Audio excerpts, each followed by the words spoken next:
The moment our fellow geeks, dweebs, nerds, and other unfortunates have been fervently waiting for has finally arrived.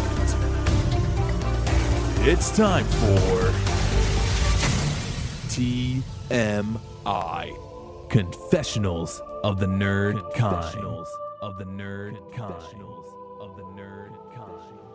And now, your hosts, Jeff Nerfherder Chandler, Jim Kaiju Baker, and Christina Yojimbo Henry. You can continue.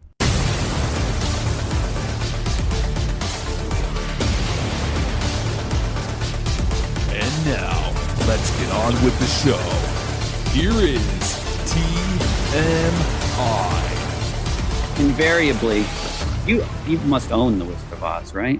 Or do you Actually not? don't. I have the VHS. I have the 50th anniversary VHS. I did not have it on Blu-ray. I have the Blu-ray, the 3D version on Blu-ray. Ooh, nice. It was released in IMAX, and they put it out on Blu-ray. I didn't watch it in 3D. I watched the standard Blu-ray. You have a 3D TV? Yeah. So do I. Still holding out. I don't know. I can't tell you the last time I watched anything in 3D. I don't know if they still make them. If this one ever goes, I don't know if I can get another one. No, and they stopped making the Blu-rays. Yeah. With 3D. Shall we get into our next episode? Let's go. Welcome everybody to our third book club episode. Wow. We're just banging these out, huh? And this is one of those where I can't fathom that we have not talked about this movie yet. Yeah, it's amazing. 200 some odd episodes. Well, sometimes they just present themselves. Yes, they do. Yes, they do.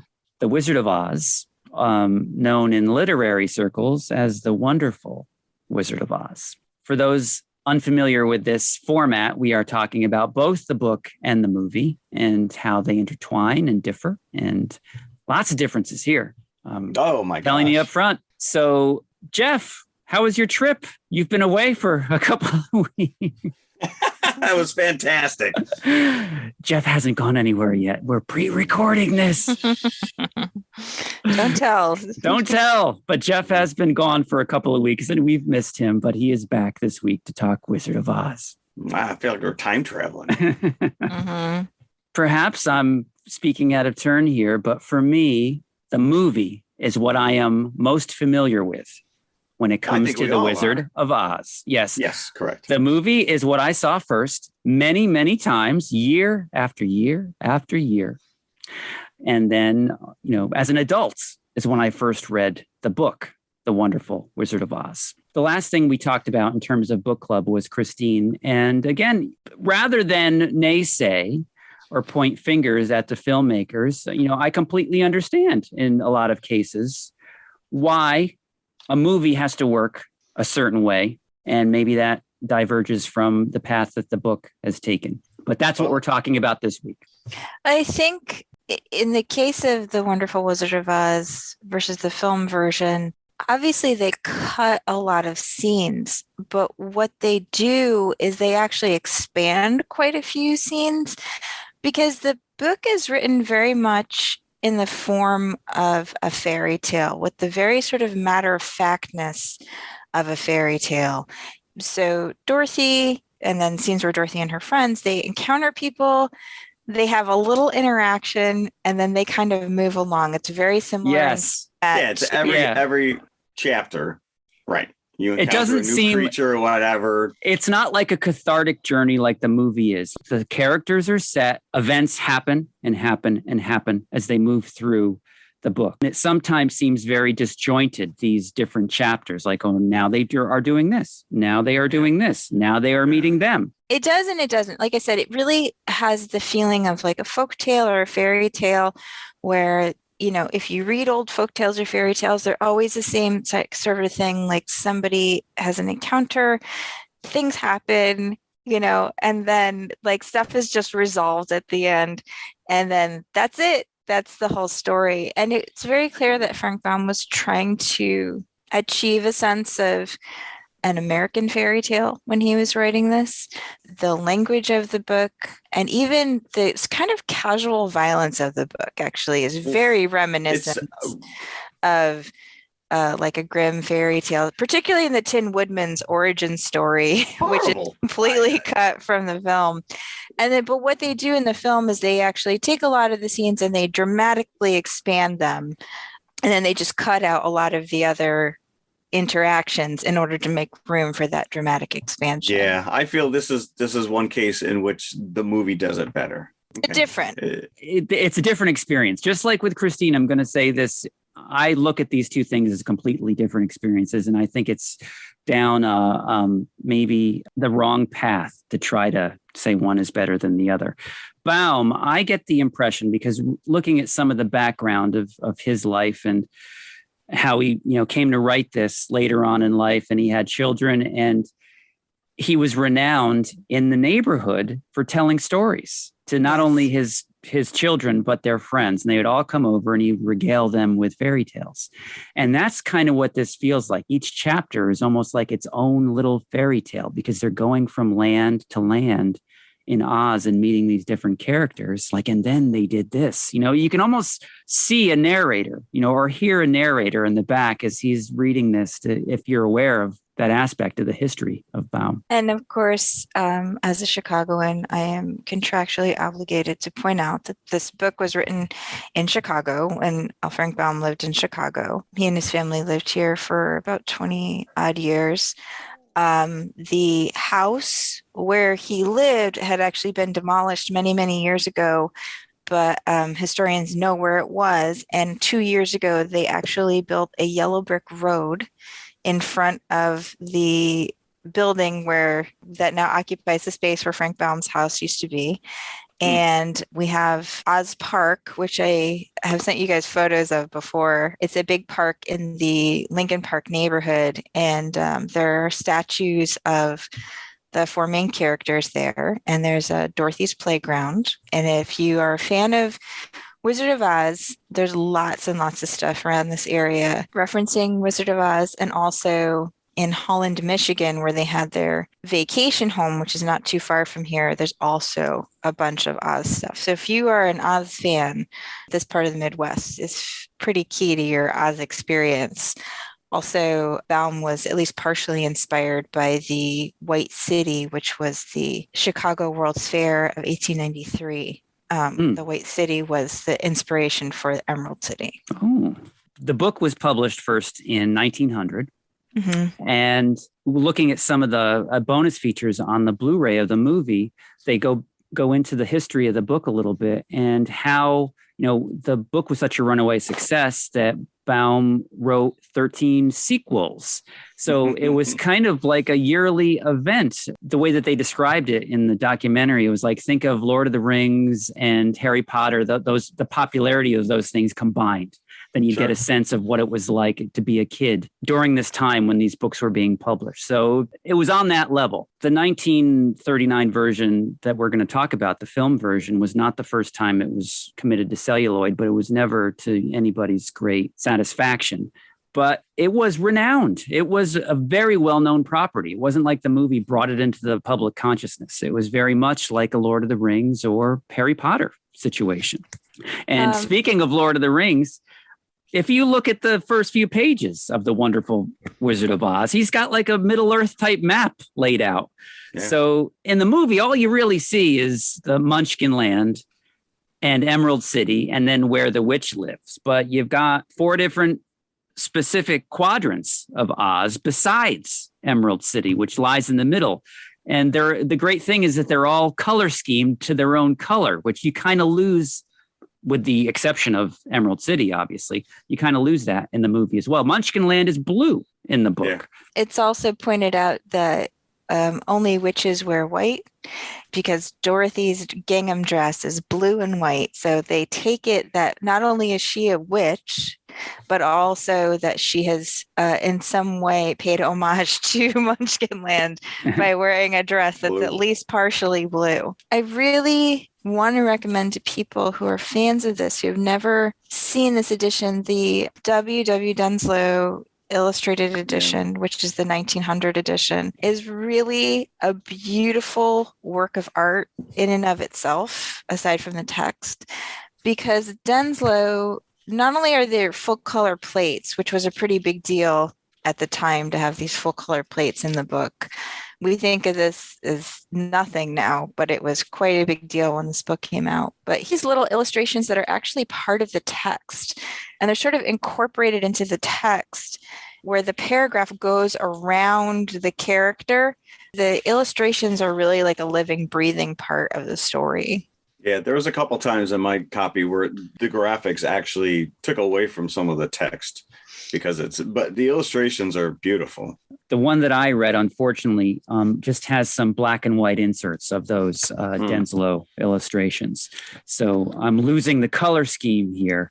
And I don't get as many pictures as I would have liked. You can tell the filmmakers were using this as a template, besides the fact that Dorothy is supposed to be 5 or 6 years old in the book pages. She's described throughout as a little girl. Yeah. So she's illustrated as a little girl. Yeah, you definitely get the sense that she's quite a lot younger. And in this sense, actually, Fairuza Balk, who is in Return to Oz, is closer in age to the Dorothy that's supposed to be in this book. But I don't think anybody can deny that Judy Garland's depiction of Dorothy is indelible.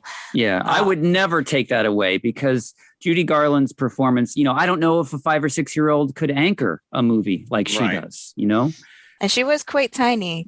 She was only 4'11". She was very, very well. She is very woman. Short compared to the other three. Yes, she does have a girlish quality, even though she's a teenager. One of the biggest changes, I think, from the book into the film is that in the book, the Wicked Witch of the West is sort of mentioned at the beginning, and then you don't see her again until they actually enter her land. Yeah, she has basically her own little section of the book.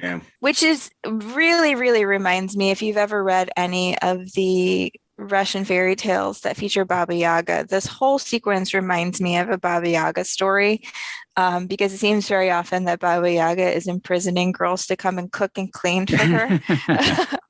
Which is what happens to Dorothy in the book. But of course, it makes much more sense in the film to establish the Wicked Witch at the beginning and then to have her appear throughout. Absolutely. She's a threat that's chasing them. That's what I was saying before, which is the movie has a linear storytelling, where in the book, they just go from land to land. Each chapter is almost written exactly the same. They meet somebody new, and then it's like, oh, we need to get to Oz, because otherwise this guy's not going to get a heart, and I'm not going to get courage. And they repeat that ad nauseum, and then they just go off to right. And everyone they meet either helps or hinders them. Yes. Well, that's life, right? Yeah.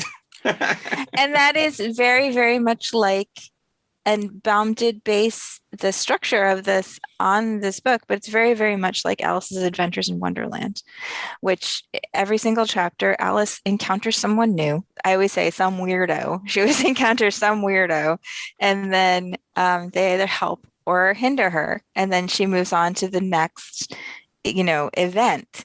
And that's very, very much the structure of The Wonderful Wizard of Oz. This is an aside. Forgive me, this rabbit hole, just mentioning Alice. But I always felt that George Lucas and Phantom Menace could have taken a lesson or two from The Wizard of Oz, because I was always under the impression that, this actually came into my head after I read the book, thinking that Phantom Menace would have benefited. Say if the Darth Maul character was like the witch, and he shows up maybe once or twice, but that's what that movie needed, I think, as well. Yeah. Like a thorough through. And it's like the characters in that are the kind of the same as what happens in the book. They go from this scene to this scene to this scene without really much connection or investment from the audience. But if they had this character like a witch type character and like embody it in Darth Maul, like after them throughout the whole movie, it would have made it more engaging for the audience, just like this is in the book. And the way that the witch interacts with each of the characters, the scarecrow, I'll set you on fire, and she throws the fireball down at him. And so they're all interacting with her in their own way. And she threatens that she's going to make a beehive out of the tinman. He's like, I'll make a beehive out of me. And so I love the fact that she's completely interacting with the characters. And Margaret Hamilton, you cannot deny her. She's like quite amazing. And I know to a very large extent that my perception of her has been colored by my multiple readings of Gregory Maguire's Wicked. But I do see a little sadness in her. She's not just a villain. I can't help that. I think that's one of the things that's interesting about this book and about this film, and the way this story keeps continuously being reinterpreted, is that it is an American fairy tale. It is a huge part of our cultural consciousness. There's so much language from the film in particular that has seeped its way into our lexicon. Pop culture, in a way that people aren't even aware necessarily of the source of the thing that they're saying. So I think that that's when a thing has really truly become a kind of a folk tale or fairy tale, is when it's just part of the collective consciousness of the people. And this film has become its own sort of object of our collective consciousness, because I don't remember like my life before this movie. I don't know about you guys, but you really, it's always been there. Yeah. Yeah. You don't really think 1939, that was a long before any of us were. Well, as a parent as well, you think that this is probably one of the gateway movies, for a kid. This is one of the ones that, okay, I can, no matter what age, I feel okay showing my son this movie. I remember my great aunt telling me a story when she took her kids to go see this in the theater, and they were absolutely traumatized by the flying monkeys. Now, have either of you like actually seen this in a theater? In the theater? No, I've never seen this in the theater. Okay. I will tell you, it was re-released in 2002, and I saw it. And up until this point, we've only experienced it on television. Unfortunately, on the big screen, it does kind of fall apart a little bit, because you start to see, the putty on the witch's nose is different color than the rest of her skin. You see the wire that's holding up the lion's tail. Other little things that you overlook when you see it on television, but it is still something to behold on screen. To think, in 1939, people going to the theater and watching this for the first time. I mean, this is one of the first movies that really took advantage of Technicolor. The camera was like bigger than an IMAX camera. Yeah, back in the day. The whole opening of Kansas is shot in sepia tone, but that is true to the book. If you read that book, and we only spend like 6 pages before Dorothy goes into Oz, but everything is described as being gray. Yeah. As being devoid of color because of the heat in Kansas and whatever. So they did a phenomenal job of capturing that. When she opens that door, and that color of Munchkin Land is just like thrown at you, is, you can't say enough about, like, we take it for granted. Like you said, we've seen this movie. We know it inside and out. Anytime someone says we're not in Kansas anymore, totally, everyone knows what that is. It is just part of our lexicon, as you mentioned. Talking about that one scene where Dorothy opens the door and she's in Oz, the amount of in-camera effects that are done, like that scene, it's actually a black and white set, so they could successfully have one scene, and it's Judy Garland's double that's dressed in a black and white dress, and I don't know how they managed to keep her, probably with the lighting, keep her skin black and white. But she opens the door and she steps back, and then she hands Judy the dog so she can come in a color dress and walk into Oz, and just like little things like that. Because you have no other way to do it, you have to think of a way to do it practically in camera. It's just amazing. And just as you say, you could see the strings and in some scenes, and it looks a little wonky, but like the scene with the flying monkeys, it looks wonderful as they're taking off and landing. Like I said, they're terrifying. Yeah. I think everybody in this movie is obviously perfectly cast, and I don't think that any of us could imagine any other actors playing the roles, although we know that Buddy Ebsen was cast as the Tin Man. This poor man, he was like on death's door because of the makeup. Yeah. He went on to Barnaby Jones. Jack Haley assumed that he was fired. And that's why he wasn't there. It's like, no, he's in the hospital because of the makeup that you're wearing now, or a variation of it. Yeah, they changed the makeup. How you feeling, Jack? How you feeling over there? But Ray Bulger is such a highlight for me every time I watch this. His physicality, I think, is just unparalleled.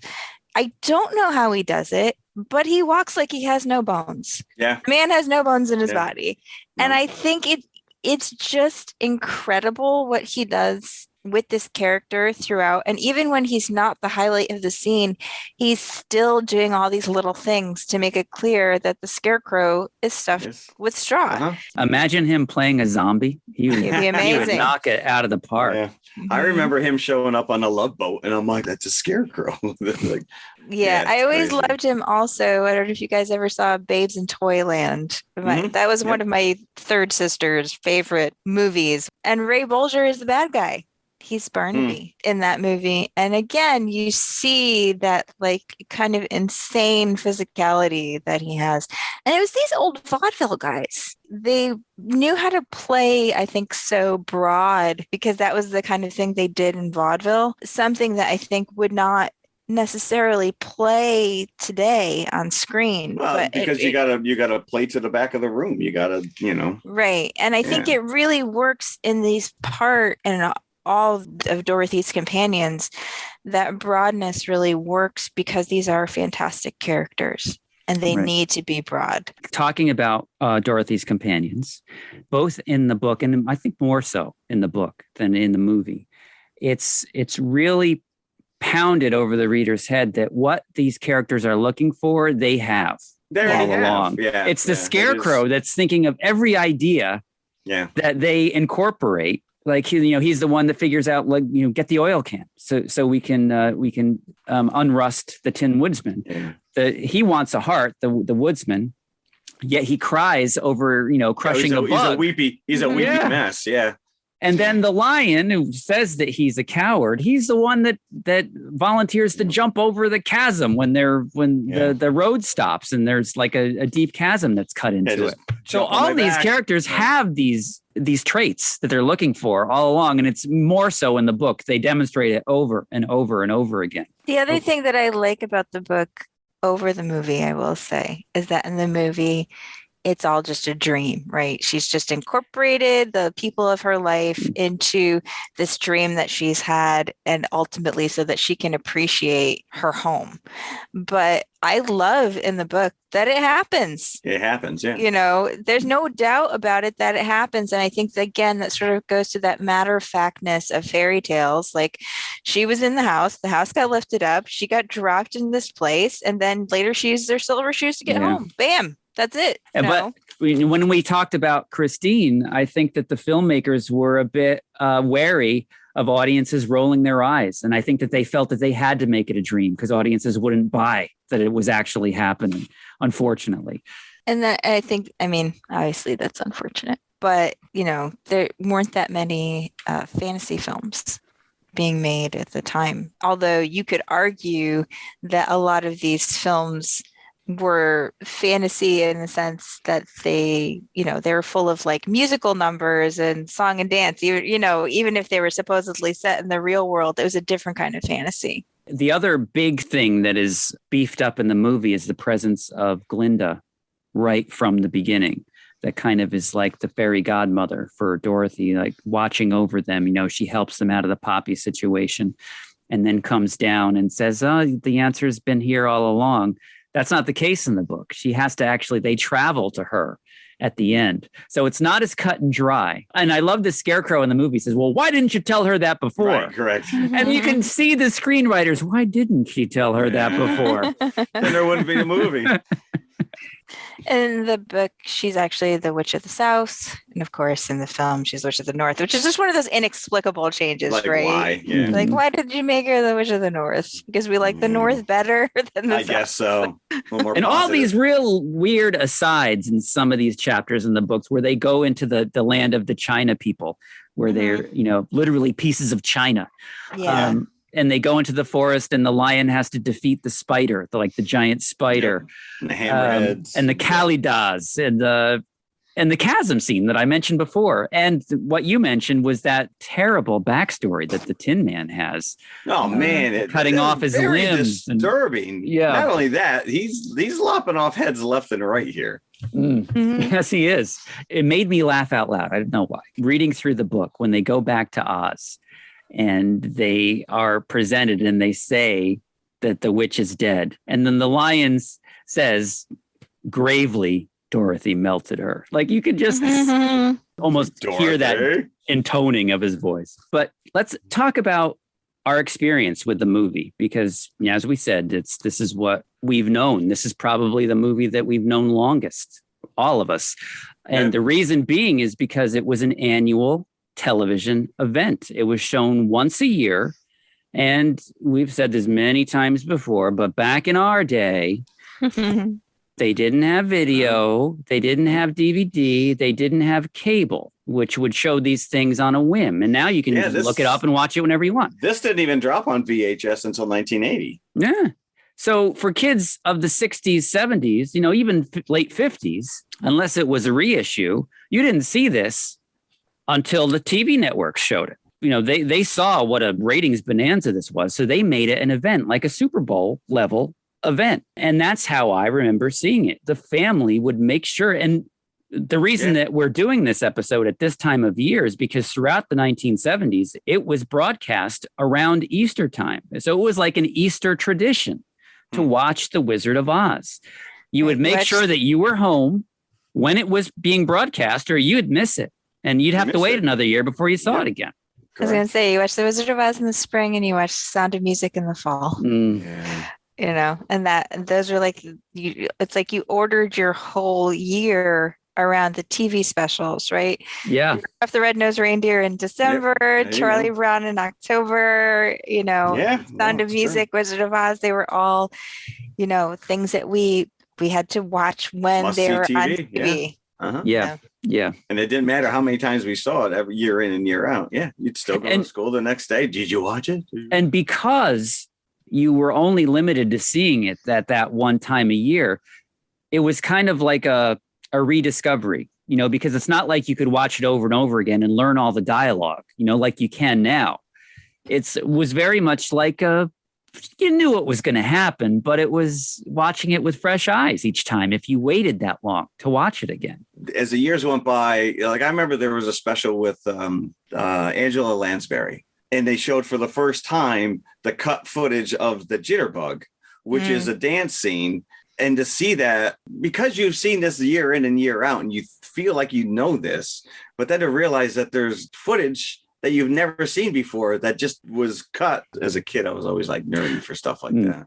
Well, let's talk about that, because I'm fascinated by the Jitterbug, because when you look at that footage, the actual footage that they filmed for the movie is gone, apparently. So all that they have is behind the scenes, handheld camera footage of them filming the scene. And it looks like spiders are around them, but I think that they're supposed to be tree branches. And Jitterbugs were like little fireflies. They were like little fireflies on wires that were dancing around. I remember seeing that footage for the first time. It looked like spiders, but I think that they were just the tree branches that were, around them. Yeah, I mean, the footage is pretty grainy and it's not ideal by any means. Like you said, it's behind the scene footage. So again, talking about the Jitterbug, the witch actually mentions it in the final film. Like, I've sent an insect to take the fight out of them, which you never see. You never see it. Yeah. Well, you never see it, but that's because like when they there. mention the octopus in Goonies. Yeah. And the fact that when she says to the scarecrow at the end, "I'll miss you most of all."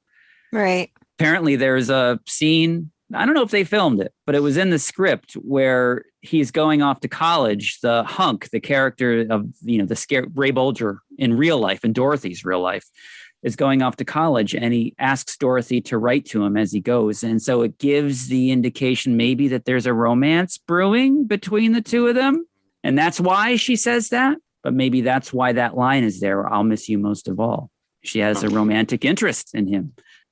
But, even if not a romantic interest, I always, obviously I've heard that story I have a 3-disc special edition of this, which has approximately 1 million special features on it. But I always thought that she did have a closer relationship with the Scarecrow just because she saw him first. Yeah, she knew him the longest. correct. She knew him the longest. They had like 12 minutes longer. one thing I find very, very sad, very touching. Ray Bulger was the last screen credited member of The Wizard of Oz. Like, he's the longest lived.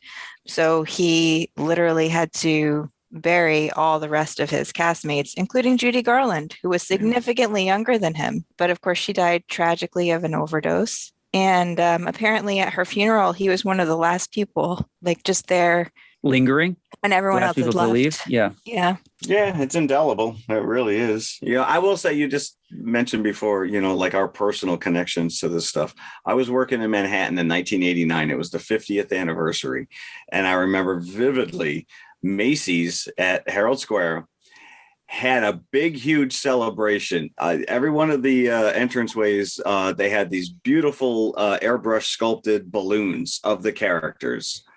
And they had maybe like a month's worth of events going on in the store. I went, there was this lady, Elgene Harmitz. She was a little girl. Her mom worked as a seamstress, and she wrote a book about her time on the set while filming a movie as a kid. And I have that book signed by this woman. Oh. And listening to her talk about being there and interacting with the actors who were the Munchkins. I love stuff like that. It's amazing. Also, I want to just go off of that and talk about personal experiences. What scenes as kids for you have stayed with you? What are like the indelible scenes in your memory from The Wizard of Oz? I can, for myself, whenever I see it, watching it now, it brings me right back to being 5 or 6 years old, is the scene where the lion runs down the hallway after he's scared to death by the wizard and he's told and jumps through the window. And they always would cut to commercial after that scene. But that's funny. For me, is the most memorable scene for me of the entire movie. I'm always a big fan of the scene where they jump the guards and put on the guards' clothing and then make their way into the castle by just adding themselves to the regiment as they're marching back. And then the lion is trying to fight his tail. His tail's like flipping away.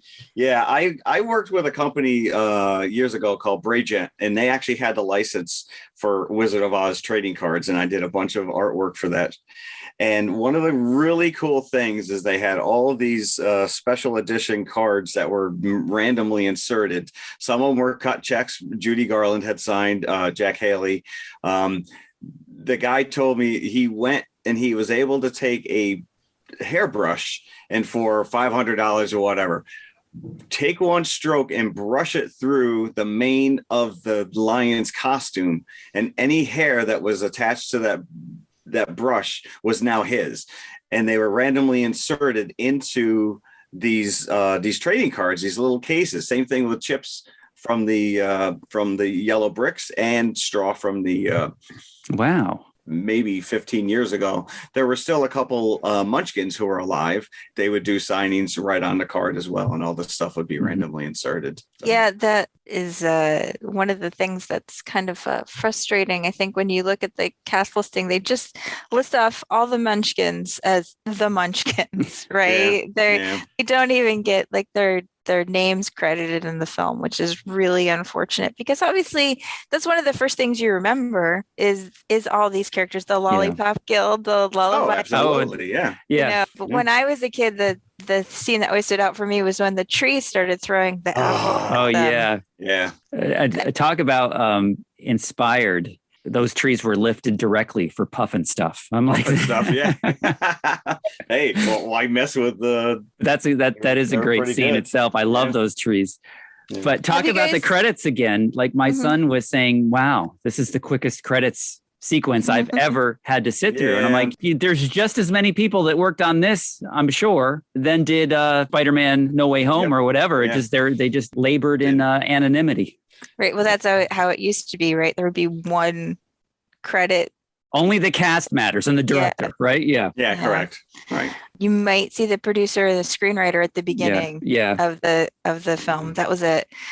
Have you guys been to the Smithsonian to see Dorothy's The ruby slippers. rubies. Yeah. What are there, 5 altogether? I think there's 5 pairs. I almost swear that I remember seeing a pair in the Planet Hollywood in Orlando on Pleasure Island. I think they have a pair, or her dress or something is on display there. Which doesn't exist one anymore. At the Smithsonian, right? Not the Planet Hollywood.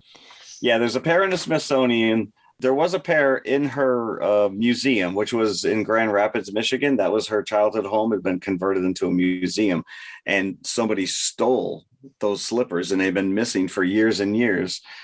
2005, and in When 2017, somebody dies, their heirs are going to find the. No, they found them. They actually, they did find them. Okay. They actually, were able to. The guy was trying to extort money. It was an inside job. So, how do you think you're going to somehow fence those things? They're iconic. They're like world famous shoes. And what was funny is when they recovered them, they compared them to the pair that's in the Smithsonian, and they realized that they had swapped. I guess they were basically the wrong pair together. But yeah, they were able to, do any kind of analysis and figure out that these were the original ones. So crazy. We haven't mentioned the music yet. These songs they're like standards at this point. It's unbelievable. Written by Harold Arlen and Yip Harburg. Yep. Sure, and all you just need to hear is one line, and you can sing along. Yes. Yeah. Right. Yeah. Do you guys have favorites? Yeah. Are you playing favorites for these songs? I love the Scarecrow song, and I love Over the Rainbow. Yeah. Which they almost got, I think, right? Wasn't the story that they almost didn't want to do it? And really, I think your heart is made of stone if you don't tear up a little bit when she sings that song. I mean, every single time, like, she's so, you really feel her longing when she sings that song. Yeah. And the fact that they were going to cut it for time, the studio wanted to take that out. And that is the defining moment, I think, in the movie is that song. Yeah. And of course, that's her theme song, Judy's theme song for the rest of her career. Yeah. Did you see there was a 72 sequel with Liza Minnelli called Journey Back to Oz? It was animated. Yeah, I was going to say, wasn't it an animated film? Yeah. It is considered the official 1972 sequel. I mean, there's a lot of things that are sequels that are inspired by. The film version of The Wiz itself is not as strong as the stage version, but I have always been partial to Michael Jackson's. I really loved The Wiz. I saw that many times as a kid because of cable of HBO. Yeah. I remember seeing, although I don't remember anything about it, I just remember its existence. Under the Rainbow used to be on HBO a lot. The Chevy Chase and Carrie Fisher, right? Fisher, yeah. I just remember it being about the Munchkins, the casting of the behind the scenes casting, shenanigans. But I don't actually recall very much about the movie itself. I just remember seeing it on HBO. I think it was a very bawdy movie, and yeah. I don't remember much of it either. There were stories that these guys, I mean, Judy Garland would go on these talk shows, Dick Cavett and whatever, and she would talk about how these Munchkins were just like these party animals that would hang out and smoke and drink and have all they were adults. Most of them, right? I mean, that's the whole thing. People look at them and think, oh, they're adorable little children. Right, correct. They're like adult actors. I don't know. Look at that Lollipop Guild. I'm not thinking that they're very adorable. I made fun of my son. I'm like, I think these 3 guys are in your math class. I've seen them before. No funny, Dad. Bunch of tough guys at Lollipop Guild. Yeah. Lollipop Guild. They all look like Popeye, the Lollipop Guild. But going back to some of the indelible lines in the movie, and a lot of them are spoken by Margaret Hamilton. I love her inflection when she's on the top of that grass hut, and the Tin Man and the Scarecrow are there, and she says, helping the little lady out, my fine gentleman," as she and as she says gentleman, she looks at the 2 of them, like her head moves and looks at them. And I love that moment. Yeah, she was having fun. And I still see new things in this. Like, I laughed out loud when they first find the Tin Man and he's like, "Mrr, mrr." And Dorothy says, he said oil can. And the Scarecrow's, oil can what? Oil can what? That was chocolate syrup, by the way, Yeah. in the oil can. And then the poppies. Poppies. Hey. Do you remember, and this again was, I think, when it first dropped on VHS, there was this urban myth that a munchkin had hanged himself in the background. That was, I remember, that myth must have been really predominant when I was in high school, because I remember everybody I knew. Yeah, that was right there with three. But that wasn't even a scene. Ghost. That wasn't a scene with a munchkin in it, though. It was by the Tin Woodman's house. Supposedly. Yeah, and if you look at it, it's a bird. Yeah, it's one of the big emu-looking birds. But yes, the story was that you could see him go up and then he hang back down. And he came back up and then he was like dangling. Right. That somehow he had hanged himself in the background. This is such a pervasive urban legend that a munchkin had hung himself on set, had committed suicide on set. Yeah. And that you could see it on the VHS. Yeah. And I'm telling you, for years, people would be pausing that video and to see. Well, that, like I said, I swear that's the same person that came up with spider eggs in the Hubba Bubba as well. It's like they did those in the same day. Spider eggs and Hubba Bubba, Munchkin on set. I'm going outside right now and I'm going to spread this. Yeah. I never heard spider eggs in the Hubba Bubba. I heard spider eggs in the girl's head. Like a girl who fell after she chewed the Hubba Bubba, right? No gum involved. Is this before Mikey ate some Pop Rocks and soda and exploded?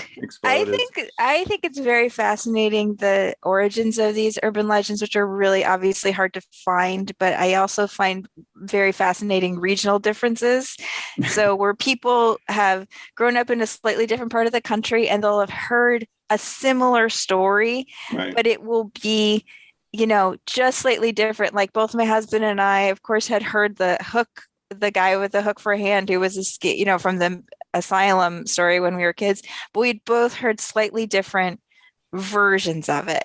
And then what's also interesting is somebody will say, my cousin's boyfriend told them the story of this real thing that happened, right? There's always like some kind of like very tenuous personal connection for these urban legend stories. Right. I think that the interesting thing, circling it back to Wizard of Oz, is that these urban legends grow up around this story because it already has the feeling of a legend, because it already has the feeling of a folktale. And so, of course, these things would sort of branch out from it. And of course, we'd be remiss if not to mention the Dark Side of the Moon connection to this as well. I've never tried it myself to actually play that record simultaneously. That was a big one as well when I was a kid. You can sync it to Dark Side of the Moon. But to what end? I don't know. I don't know. I don't know. Right.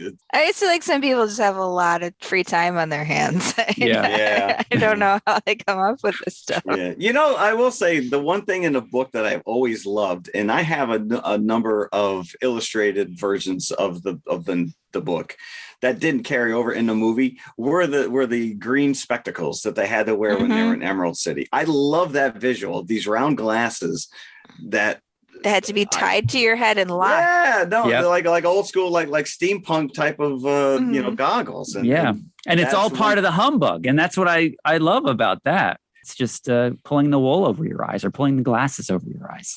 Yeah, I did read that they colored the horse of a different color. They used Jello.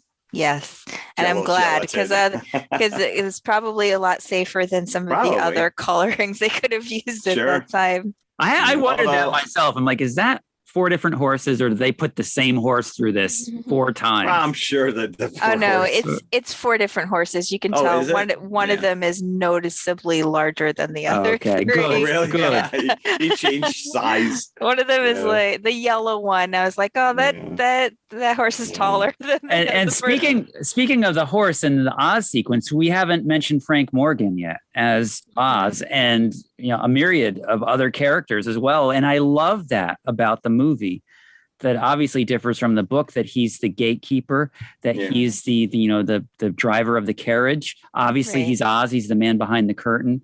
And then he's Professor Marvel at the beginning. So, and I love that he gets her to go home, by spinning the story that her Aunt Em is sick. Now, what happens to Toto at the end? I'm hoping that Mrs. Gulch was taken away in the tornado, because you still have the open issue of Toto being destroyed, which is not solved at the end of the movie. That is true. Yeah. I do always love that line when Aunt Em says, "I've been waiting for 23 years to tell you what I really think of you. And now because As a Christian woman, I can't say it." Miss Elmira Gulch.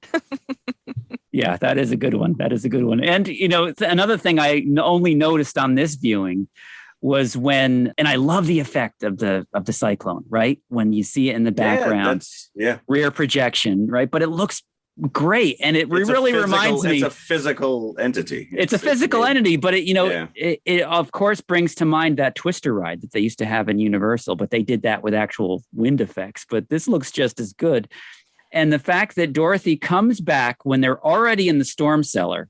And I think it's Uncle Henry that's like, there's no time for Dorothy. Get in there. We're like, I can't find Dorothy. Forget her. Get in the storm cellar. Wow. So they shut her out. Do you guys remember going to Storytown in Lake George? Yes. Before it became Great Escape, it was Storytown. Right. When it was Storytown. And I'm pretty sure this was there. It might have been at a fair. So don't quote me on this, but they used to have like a tornado ride where you rode through and you basically saw these opening scenes from Wizard of Oz. Yeah, that survived into Great Escape. That was still there when they changed it to Great Escape. I remember that. I do. Okay, it's because, memory is reconstructive. So sometimes you put things in a place that it wasn't actually, in your memory. But I couldn't remember if I had ridden that ride at Storytown or if I had ridden it at a fair. But yeah, you sort of rode through this sort of black and white scenes of like the tornado coming. I think literally it was called Cyclone, the ride. Or Tornado or something like that. To that effect. Yeah. Huh. I remember that. And I always... whenever I see the opening scenes of Wizard of Oz, I always think of that ride. I loved Storytown. Yeah, me too. When you could go into the little doorway, they had the hole in the tree where you can go in as Alice, and I loved all those little things. It was made for kids. Yeah. It was really made for kids. It was made for small kids, and everything was based on fairy tales and existing stories, and you just really felt like it was a kid's place. And that was when it started to switch over to Great Escape. It became more for teens and rides and yeah. All right, favorite characters? Do you have a favorite of our main four, or do you diverge even from those to pick out a character? Yeah, I'd have to lean toward the lion, but I do like the scarecrow a lot. Lion, we haven't mentioned his signature number, King of the Forest. Makes me laugh every time. That was going to be my song. I love the Tin Man. Even before Star Wars, I loved that robot aspect of him.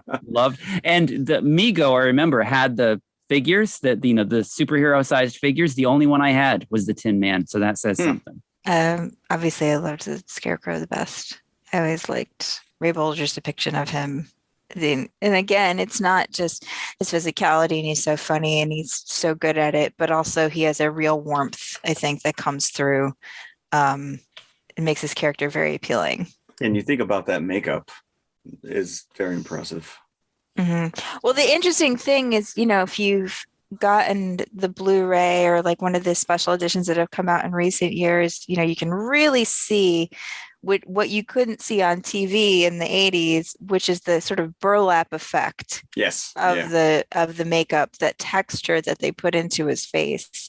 When you're growing up and you're watching it on an old TV with the tubes, right? And no, like I said, seeing it on the big screen, it really is a whole new experience. I have the 3D Blu-ray, but unfortunately I have not watched the 3D version as of yet. I wanted to watch the original for this discussion, so I wouldn't be colored by any wonky 3D effects. I was gonna say, because it's post-converted, so it's never filmed in 3D. The flying monkeys aren't so evil in the book. They're just kind of doing the bidding of the wearer of the golden cap. She controls him with a helmet, right? Yeah. Which I don't remember that the cap, the golden cap. The golden cap, yeah. And she can only use them 3 times. Right. It's like, Aladdin's lamp. You get 3 wishes. You can only get 3 shots with these monkeys. Yeah. It almost seems like when Baum has written himself into a corner, flying monkeys. Let's have them. Yeah. It's a very convenient Deus Ex Machina, right? Yeah. All of a sudden well, you still have the cap. You can call the monkeys. Right. Yeah. That's right. I think that we can all agree that the movie should be on our 5 bucket list. I agree. Yeah. Yes. I would like to induct that right now. Wizard of Oz officially on the TMI 5 bucket list.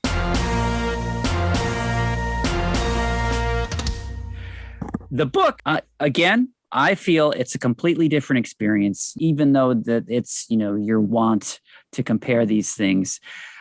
I really think that it needs to be taken on its own, and that the movie is brilliant. It's obviously a landmark in cinema, one of the best movies ever made. And, we wouldn't have it without the book. Yeah. So I'm going to go 4 buckets on the book. I'm going to agree. I'll say 4 for the book for sure. I'll go 4. There you go. Let's just make it. Are you giving us a concession, Jeff? I feel that you were. I did. I felt it's okay. It's okay. I felt it was very repetitive, but you just hammered it home that I should be comparing the two. So. But after reading this, I now want to read the other books to see where he went. Because, we talk about that Return to Oz, and I think that movie is closer to the novels, and that's a very dark movie. Like, well, this is what disturbing aspects. But this book is dark. I mean, the Tin Woodman. This guy's lopping heads off left and right. You used to be a human, and there's crazy stuff going on, and you're like, what is because the movie is so lovable, and yet if you put it in context that he was a human at one point. And they just kept chopping off body parts and replacing them with tin. I will say I absolutely adore the way that the Tinman is depicted in the book as far as the illustrations. That's lovely. Oh, yeah. And you know what I love? We didn't mention, because we did say that the Munchkin Land is blue in color, that the Scarecrow is in Munchkin Land, and he is blue in the book. So that, of course, didn't make it in. You can't picture Bulger as completely blue, though. Yeah, why are you so sad? I also find it fascinating when looking back at some of the, you just assume that The Wizard of Oz was a runaway smash, but it didn't make back its money until the 1949 re-release. It actually lost money on its initial release. It cost, well, it didn't quite, but when you figure in advertising costs, that's where they're looking at it. The budget was $2.8 million. On its initial release, it made $3 million back at the box office. But over the years, I think it's with the re-releases, it's made 30 over time.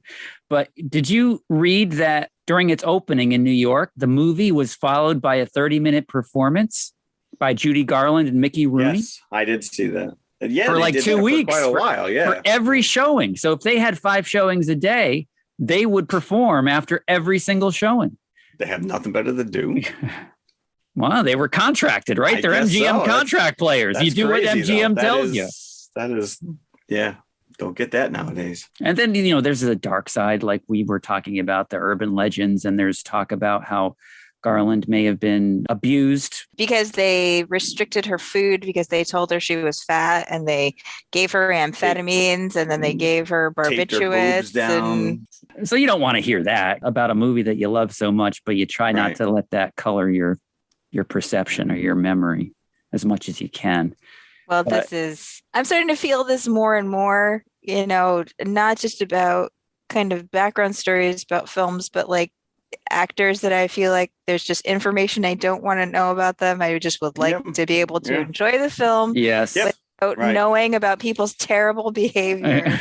It's not the world we live in anymore. No. And now we know everything that happens everywhere. And I hate that.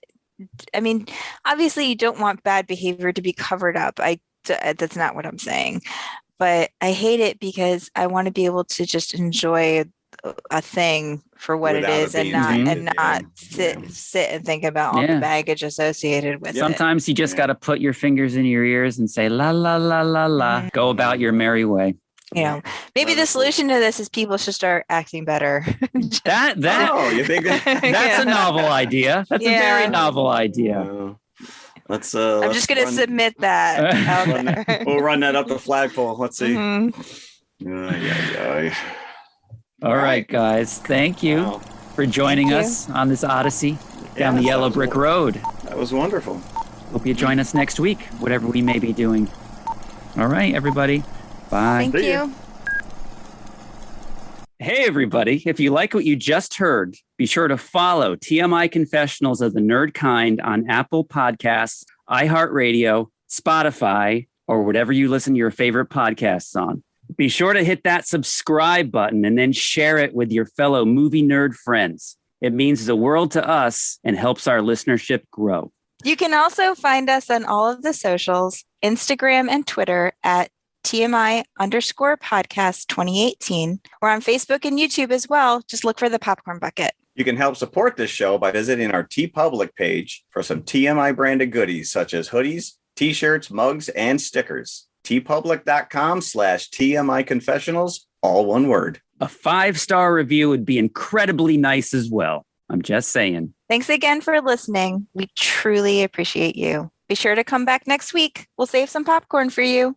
I don't remember. Make sure it's Dario Argento Suspiria, not the Dakota Johnson. Because there's two different Suspirias. Wow, it says it's on Tubi. Suspiria? Tubi. It's probably got commercials, which would suck. I wonder where they're placed, those commercials. Like suddenly you get like a progressive insurance ad. They just slap those in there.